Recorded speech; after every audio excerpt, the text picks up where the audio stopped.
adalah gembalaku, takkan kekurangan aku. Ia membaringkan aku di padang berumput hijau. Saudara-saudara terkasih, selamat pagi. Salam jumpa lagi dalam Sabda Siap Saji, Jumat 17 Juni 2022. Marilah kita berdoa dalam nama Bapa, Putra, dan Roh Kudus. Amin. Allah Bapa, sumber kebahagiaan, semoga berkat sabdamu kami menjadi orang yang sungguh bahagia, karena dapat berbuat baik pada sesama. Kami boleh melihat dengan mata yang adalah pelita tubuh kami dengan baik, sehingga kami boleh bersama-sama menikmati kasih-Mu. Demi Kristus Putramu dan pengantara kami, kini dan sepanjang masa. Amin. Tuhan bersamamu dan bersama rohmu. Inilah Injil Yesus Kristus menurut Matius. Dimuliakanlah Tuhan. Matius bab 6 ayat 19 sampai dengan 23. Dalam khotbah di bukit berkatalah Yesus, "Janganlah kalian mengumpulkan harta di bumi, ngengat dan karat akan merusaknya, dan pencuri akan membongkar serta mencurinya. Tetapi kumpulkanlah bagimu harta di surga. Di surga, ngengat dan karat tidak merusaknya, dan pencuri tidak membongkar serta mencurinya. Karena di mana hartamu berada, di situ pula hatimu berada." Mata adalah pelita tubuh. Jika matamu baik, teranglah seluruh tubuhmu. Jika matamu jahat, gelaplah seluruh tubuhmu. Jadi jika terang yang ada padamu gelap, betapa gelapnya kegelapan itu. Demikianlah sabda Tuhan, terpujilah Kristus. Dan saudaraku terkasih, dalam pertemuan dan perjumpaan, kita biasa saling melihat dengan mata kita.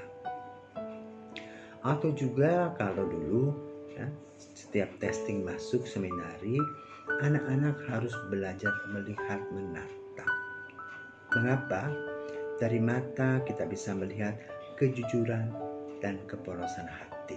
Atau juga dari mata kita bisa melihat sesuatu yang kurang baik yang ada dalam mata orang lain. Kan itu dikatakan dalam Injil, mata adalah pelita tubuh. Kalau kita melihat semua orang dengan kacamata yang positif, maka yang muncul adalah kita melihat orang yang bersangkutan mempunyai talenta, mempunyai karisma. Tapi kalau kita melihat orang lain dengan kacamata negatif, maka yang lahir adalah kecurigaan, dengan pikiran jangan-jangan, sehingga kita tidak percaya. Dengan mata kita bisa mengadili orang. Kan itu perjumpaan pertama itu penting. Kan itu Yesus mengajarkan kepada kita agar kita betul memelihara mata hati kita.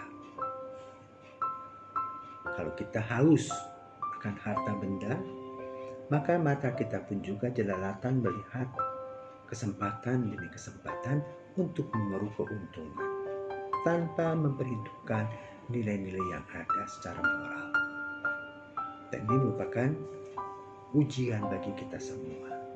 Karena itu motivasi dalam kehidupan kita ini penting. Kita harus menganalisa kembali motivasi kita masing-masing.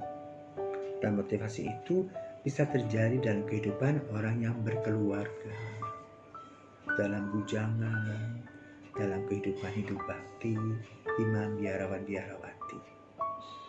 Karena motivasi awal akan mempengaruhi langkah-langkah selanjutnya.